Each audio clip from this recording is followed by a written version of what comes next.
Hello, everyone. Welcome to the Authentic Voice podcast. Today, I am delighted and honored to introduce Norma Caceres-Pell, who is a survivor of abuse and childhood trauma, and is also the author of Healing the Past, the 6-step guide to overcoming the legacy of emotionally immature, toxic, and abusive parents. Welcome, Norma. Hello. I'm so delighted to be here also. I am so glad to be having this conversation with you to talk about your book and to talk about your journey with your own trauma recovery and you shining the light for others to do the same. Oh, that sounds very, very exciting. Excellent. So Norma, can you tell me a little bit about kind of how you began your journey of exploring your own childhood trauma? Well, to be very honest, this started not too long ago. Believe you or not, I went through most of my life up until a couple of years ago, not quite understanding and not quite really accepting that I was abused for most of my life. And things kept happening and I couldn't quite explain. There were lots of things that I was or lots of reactions that I didn't understand where they were coming from. And I remember when my husband and I decided to have a child, we decided to have a child, and when she came to the world, I was so delighted, and I wanted to do my very best to be a good parent. And then years came and things started to happen that I couldn't understand where they were coming from. And that was a bit of an alarm bells, like why is this happening? Why? And then the other big element was that I was almost like blocked. I couldn't speak up or defend myself in situations, extreme situations where you have to stick up for yourself at work. I could never. I had like a huge blockage there that prevented me from expressing myself. And I remember this was before my daughter even. Um, I started to go. I was working for an American company actually in London, and they had this holistic care plan, which was very interesting. I always been very interested in those kind of things. And I decided to go and see a psychotherapist, no, hypnotherapist.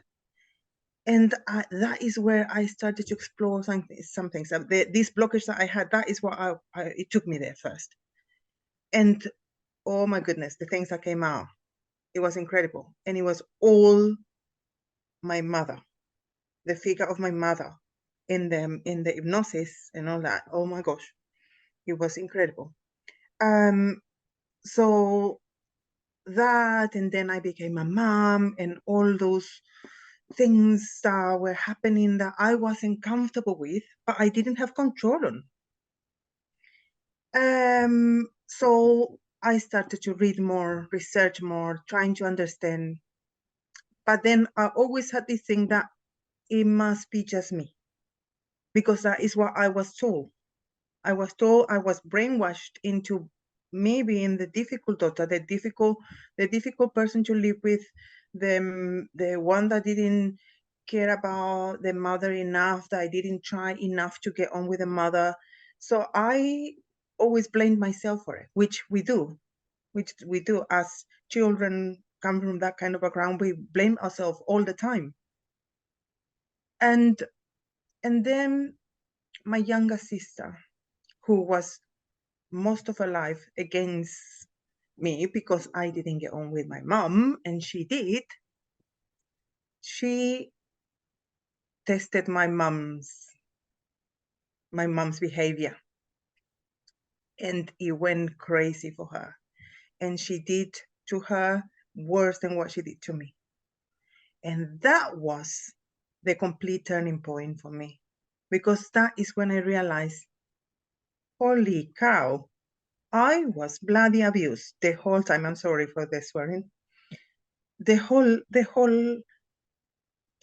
I've been amazing as a daughter. I've done everything I could. I bent over backwards to trying to please my mom my whole life. It's not about me. It's not about me. It's about her and the issues that she had. And it was just like it's like opening Pandora box. It was just, as I'm telling you now, I tell you, I got goosebumps as I'm talking to you now, because I remember very clearly. It was huge, enormous, the realization of what has happened all these years. I'm And getting goosebumps just listening to you. yeah, Because I remember that moment for me too. And it is like you really. open a box and then you look inside and you go, oh my Oh my gosh. gosh. That's right. That's right. It was just like that. And so then I decided, my sister was in deep trouble for the things that my mom did to her and her family. So I decided I did everything I could to support her and help her. And then from then on, I realized, no, this is just not right. It's wrong. And this needs to be talked about. This needs to be, people need to, because in my culture, in my original culture, because I feel myself very British now, but in the Latin American culture, and I can see in many other places as well, people, people worship their parents like godlike figures. And they don't, you get told by everybody around you, no, but it's your mother. Oh my gosh, it's your mother. That you have to put up with everything they say. They have to put up, you have to, because it's your mother. And the harm that this is causing us is unbelievable. The psychological harm. And for me, it turned into physical as well. Not just the physical punishment that she did, that she performed me for until I was about 23, until just before I came to England. But not just that, but then my health. Because unfortunately, most I have a condition now that I know that started in there. It started on that psychological trauma. And I'm good. I work really hard to keep myself healthy, to keep myself. But I know of so many people that go through life not acknowledging that they're being abused, not admitting that that there is that issue. They just put up with it and go along and just carry on like that. And the damage that is doing to them, to their children, they end up repeating the cycle. The whole thing's happening again and again. So there are just things that we can't let let it carry on continuing happening. That is just not, it's just not good. It's just something that we have to do something about. And that is how my book came about. Desperate needs of finding answers, of finding understanding why she behaved the way she did, why was she did everything she did. And then, okay, now I understand that. What do I do from now on? Because I consider myself still very young. I have young children. I want to be there for them. And if I didn't take hold of the reins, like they say, if I didn't grab the cow by the horns, I know that this would have probably killed me. I know it sounds a bit extreme, but yeah, I got diagnosed with an autoimmune condition 3 years ago. Um, and it was just out after the whole hoo-ha with my sister and all the realization came about. So it was just too much. Wow.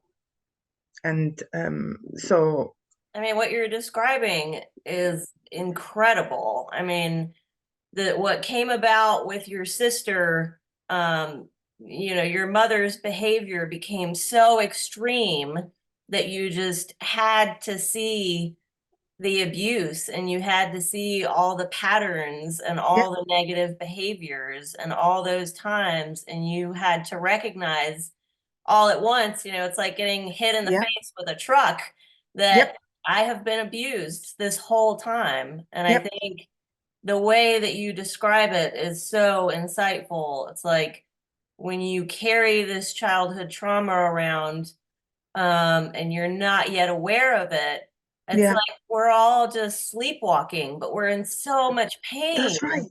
We're in That's so right. much pain. That is a perfect description. Sleepwalking with a huge pain, burden, enormous burden, and a pain, a, a huge pain you walk around. That is exactly how it is. That is exactly, you described it perfectly. And what you're describing with, your autoimmune disease, that you discovered, that resonates with so many people who have been Hmm. carrying trauma for a long Hmm. time, and have not acknowledged it That's and right. just woke up to it. When I woke up to my own abuse patterns within my family, Hmm. I had a terrible spinal injury for two Mm. years, and I was Mm. in constant back pain. Mm.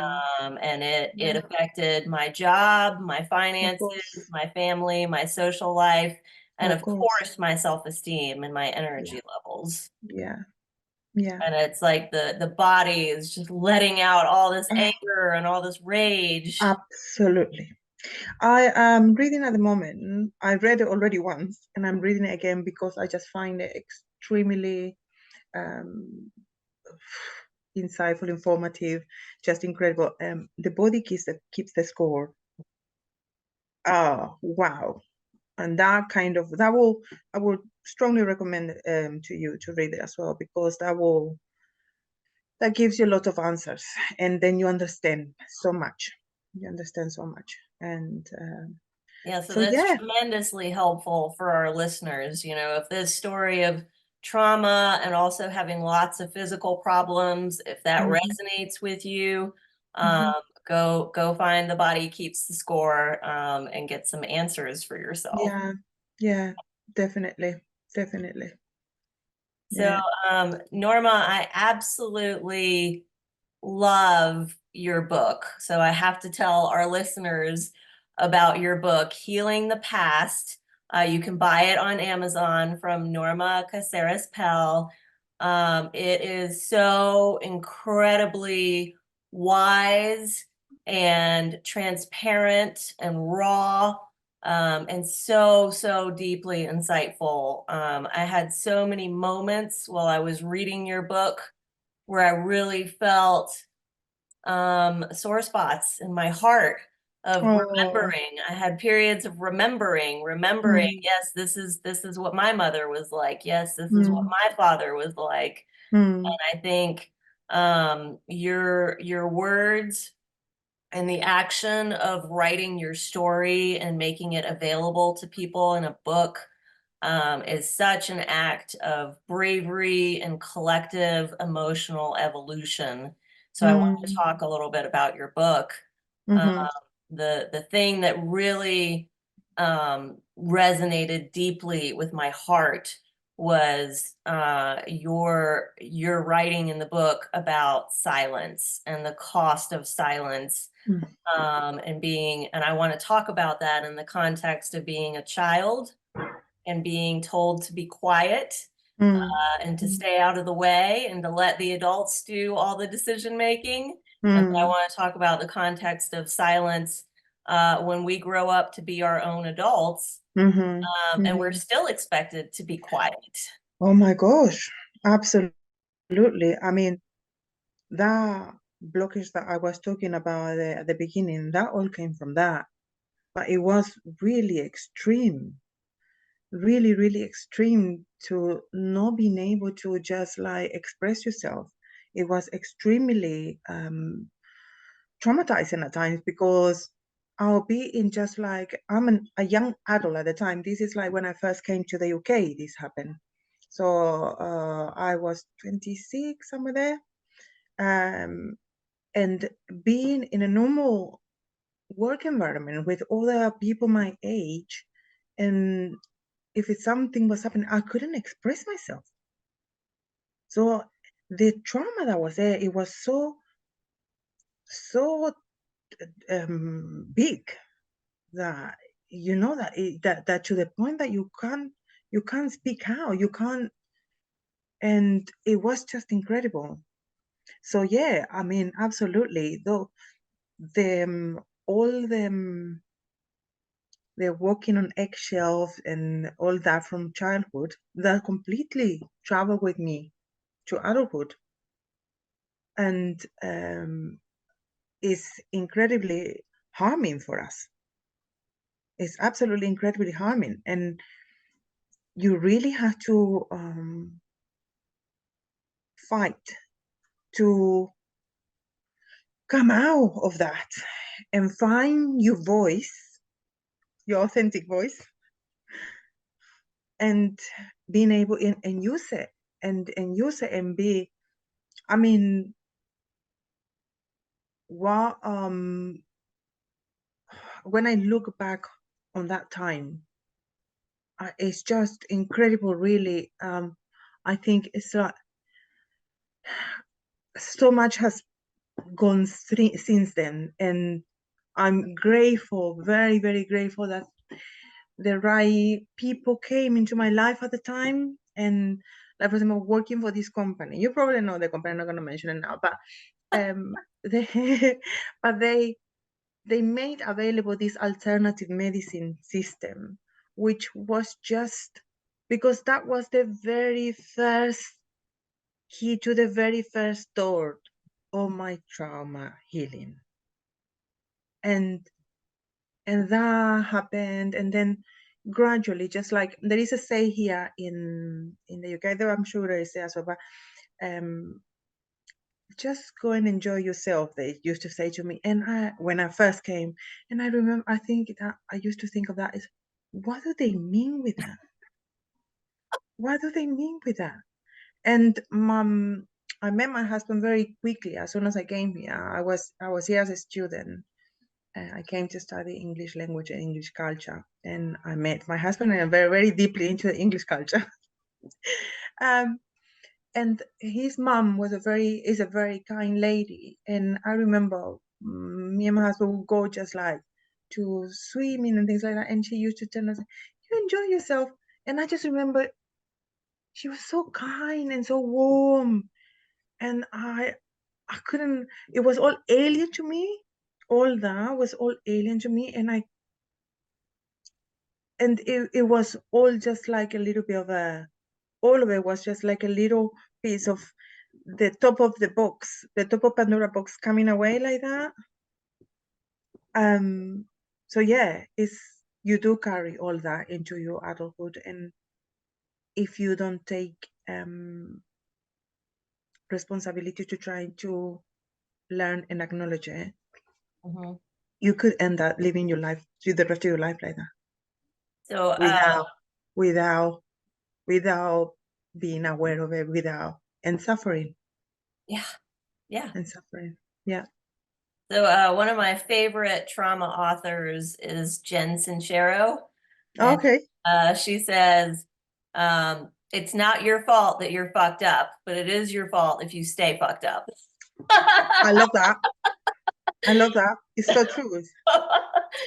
So, It's what you're describing about the silence and the weight and the burden of carrying all those things, It's so, so insightful and so true for so many of us. And for me, the experience was like when I opened my Pandora's box and I woke up to my trauma, I felt like I had been living inside of a walnut. Yeah, I was so small and I lived in this hard little shell, so no one yeah, could hurt me.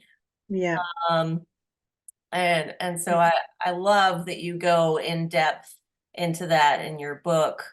Um, Mm, and I think it's so, so important and so admirable that you have taken authorship and that you have become a voice, because so much of breaking the cycle of silence is mm. finding your voice again. Yes, Um, yes.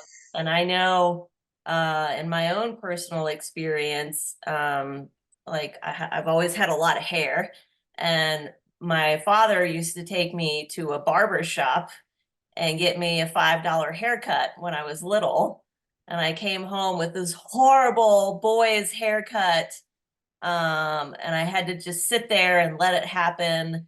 And for years and years, whenever I would get into a hair salon, they would say, "Okay, how do you want your hair today?" And I would just freeze. I don't know, whatever you think looks good. Mm, I don't mm. know. Sure. And then I would dislike my haircut and I would walk away and why couldn't I talk? Why couldn't I talk in that situation? Gosh, listen to what you're saying. It's unbelievable, huh? Yeah, That and is so exactly, that in is lots of exactly. lots of other situations too, in doing business, wanting to be quiet, wanting to be a people pleaser, Mm, wanting to agree with people. yeah, we've been very heavily programmed to do all that, brainwashed into be like that. Yeah, Yeah. And that is not an understatement. That is completely a factual way to look at it. yeah. So I wanted to ask you about your decision to write Hmm. Healing the Past, Hmm.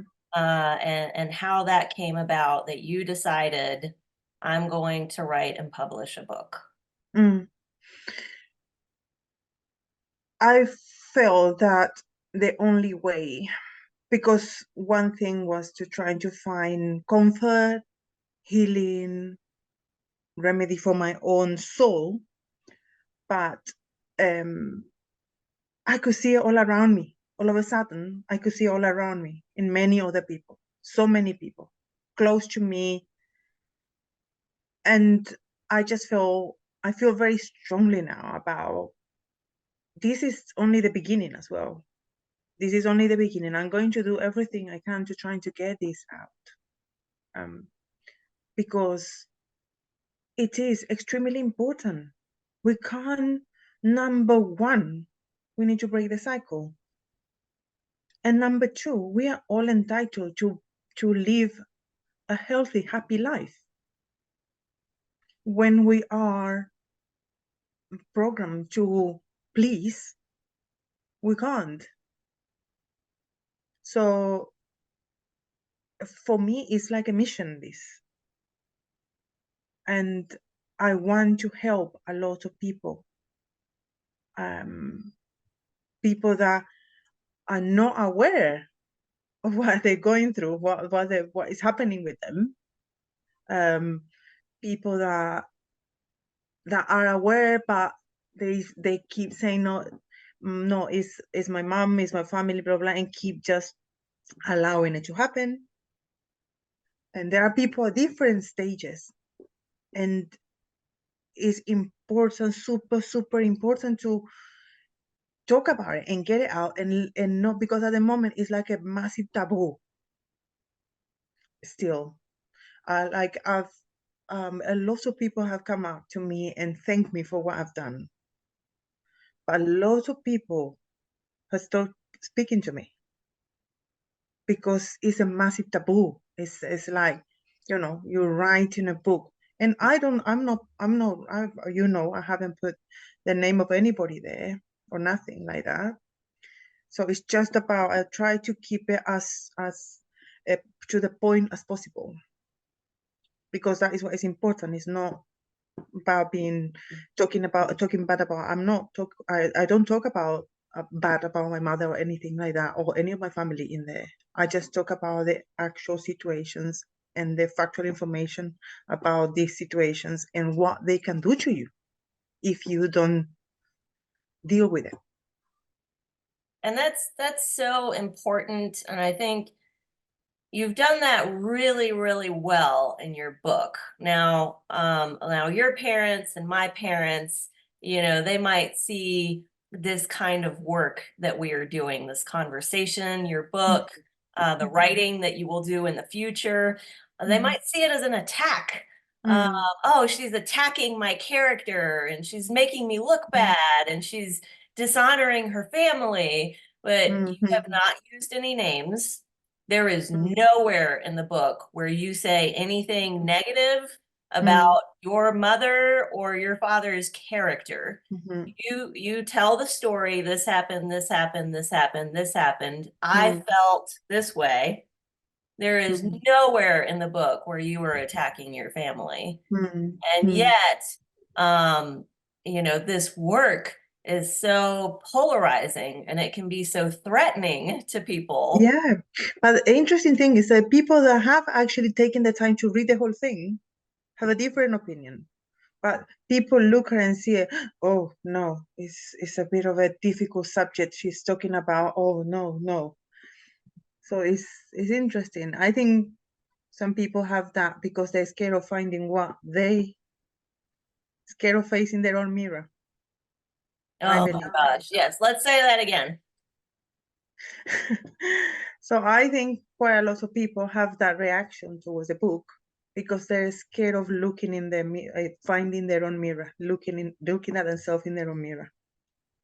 That is so true. And so when people see your book cover, they go, no, I don't want to open my Pandora's box. I don't want that.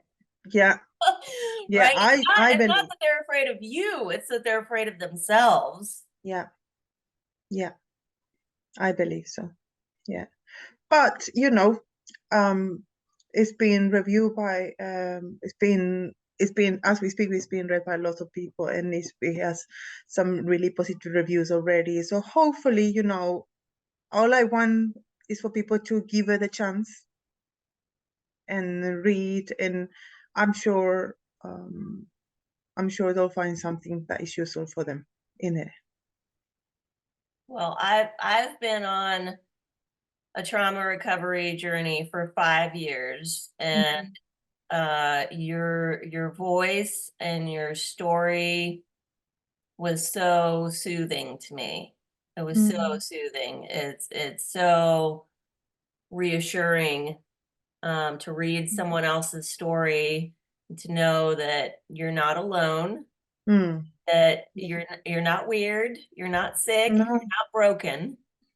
Yeah. That this is a thing that happened, and your bravery in having written this book creates a sense of safety for other people who are trying to understand all these complicated feelings. Yeah. Yeah. And that is what I hope for. That is exactly what I hope for. I think it will get there. I believe it will get there. It will be a gradual, but yeah, it will get there. So I wanted to ask you as well, have you lost any friends throughout this process of writing this book? Is everyone in your life supportive of the work that you're doing? I don't know yet. I know that there is some people that are kind of stop, like they're not talking to me at the moment. So I don't know if they're finding it too much. Like for what we just described. But the immediate people I have had during the process, I had people saying to me, when are you gonna stop? When are you gonna give up? And I was like, no way. I'm not stopping ever now, ever. I'm not gonna give up ever. This is something super important that if it's not just, it's not for me. It's I it's for my children, it's for other people, it's for to stop this crazy way of harming people, you know? So I'm not sure. I have some friends that they were very excited at the beginning and they bought the book and they sent me all like, and then I've tried to reach out to them and they have not responded. Mhm. So I suppose they just having their own journey with the book. Yes. And then you just go to those situations, you just have to give a space. Just have to give a space. And, everybody's got their own pace of doing things, of understanding things and things like that. So, I put that out there with all my heart, with the best intention ever. And I know when you do things like that, that will come through at some point. So, I didn't do any of these two with any bad intention of any kind at all whatsoever. So, I am happy with what I've done. I am thrilled with what you have done. And I want to congratulate you again because I think your work is fantastic.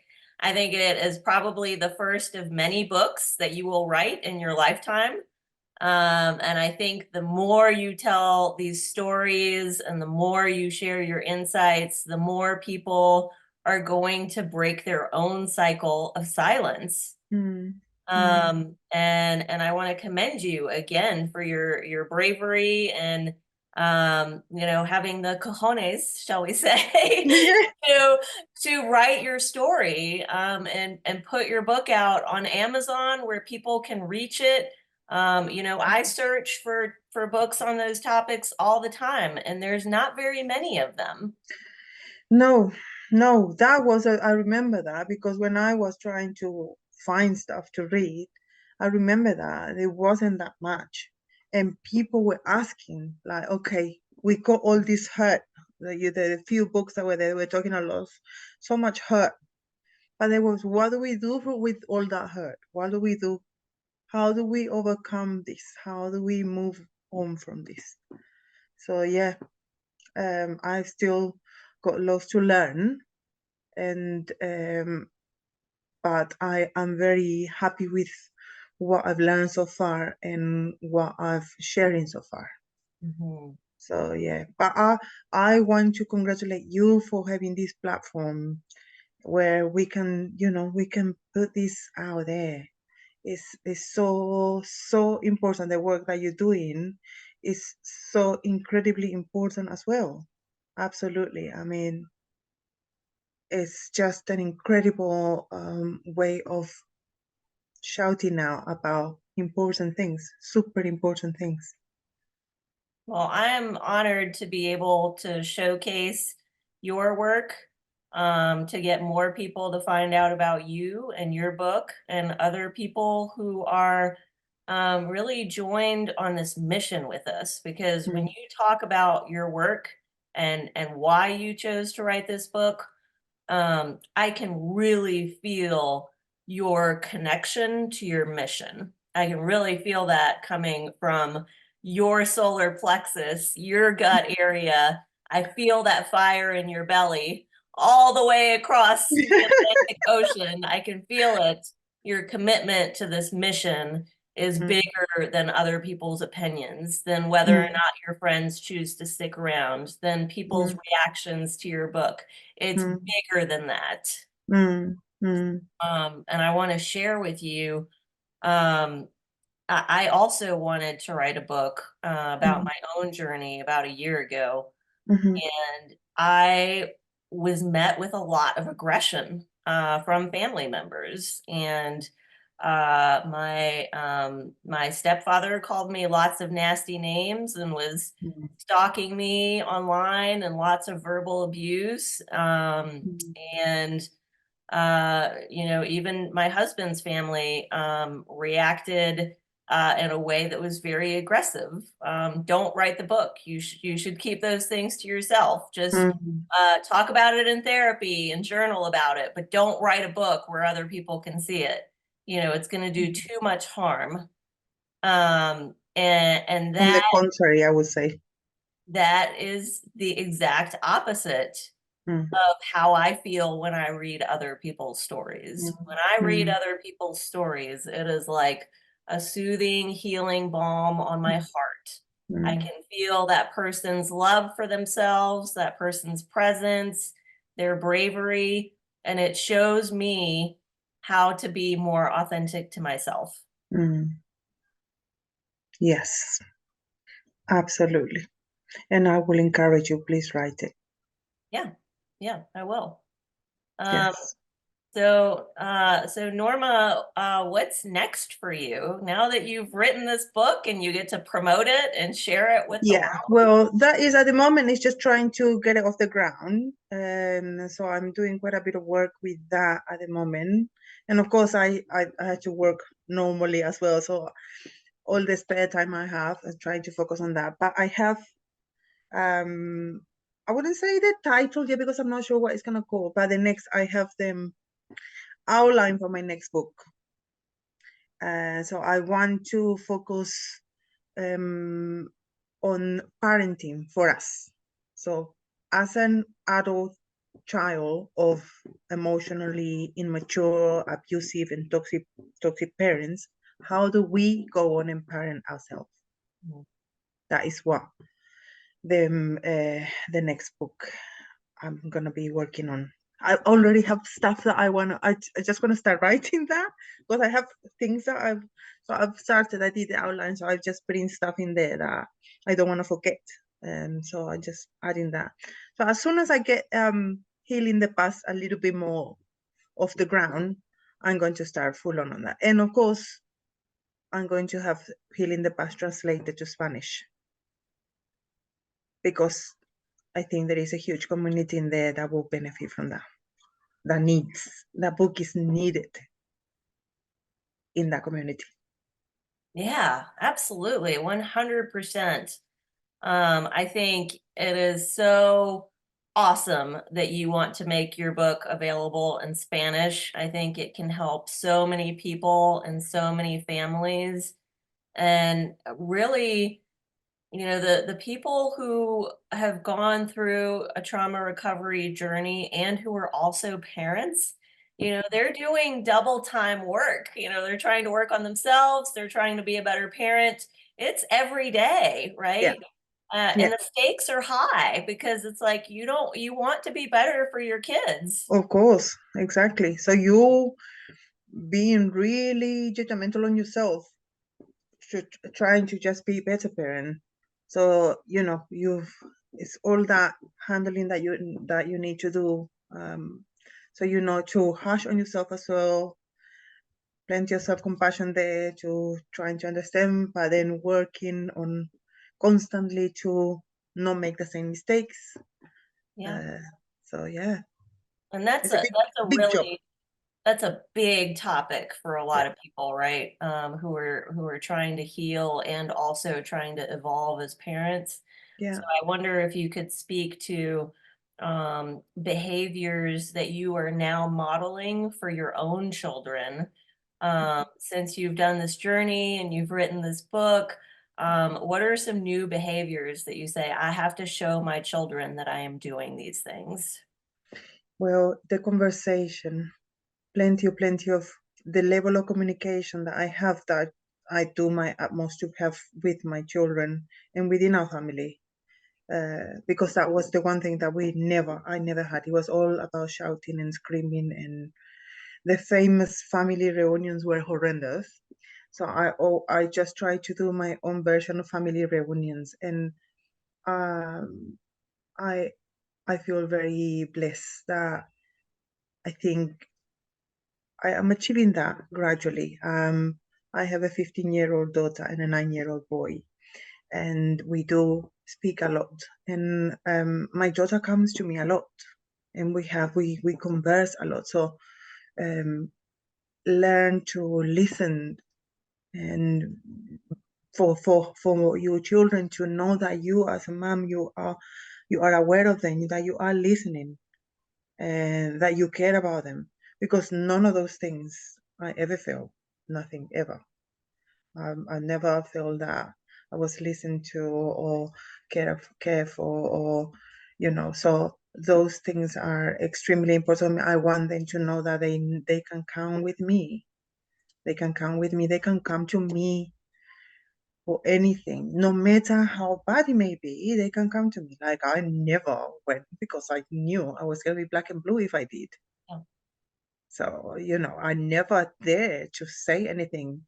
And I remember I never did anything in the slightest wrong, because I was absolutely petrified of what the consequences may be.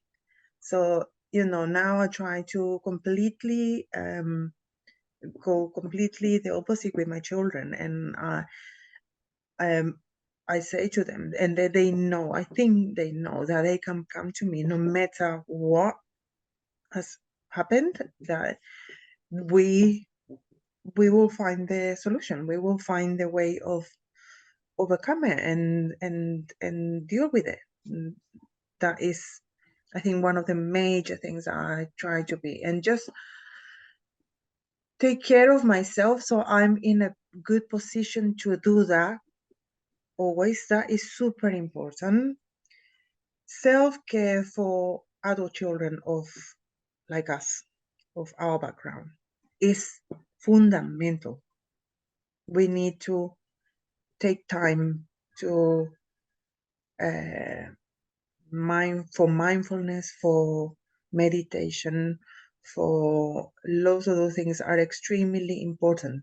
Anything or anything like that that will contribute to healing is absolutely fundamental for us, because that is what then you can draw on to be able to have that patience and calmness, and be able to listen.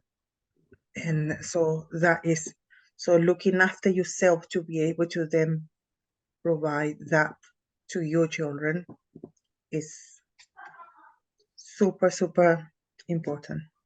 yeah, absolutely. I think that has so many positive consequences in your life if you can fill your cup, and if we're using a an analogy of a glass of water, Yeah, if you've been emotionally, psychologically, or physically abused as a child, you've got about this much water in your cup. yeah, And yeah, so we need to give to ourselves all the time, much yeah, more than other people, so yeah, that when the water gets here, then we have water to give to other people. yeah, yeah, yeah, yeah, that's right. So yeah, that is what I'm very proud actually of the relationship that I have with my children, because it's certainly nothing like the relation I had with my parents. And I'm hoping to continue that way, and even getting more, improving more, and constantly get it that way. Yeah, I mean, the fact that your daughter is 15 years old and that she comes to you with problems, like 15 years old, or like, when you're 15, you're like, you don't want to talk to your parents. You're like, oh, close the door. Go away, mom. So the fact that she is in the midst of all those hormones and changes, and she I says, know. Mom, I need to talk to you. I mean, that's immense, Yeah, tremendous, given yeah, your background and what you grew up with. It's yeah, like night and day. yeah, yeah. That's right. That's right. That's right. Well, Norma, it And was an absolute pleasure to have you on our show today. Uh, Please, I want to recommend once again for our listeners to check out Healing the Past by Norma Caceres-Pell. You can buy it on Amazon. It is fantastic. I'm going to include some of my favorite quotes from the book on our outro slide today. And I want to invite you as well to join our community of badass trauma warriors, adult yeah, children of emotionally toxic parents on Facebook.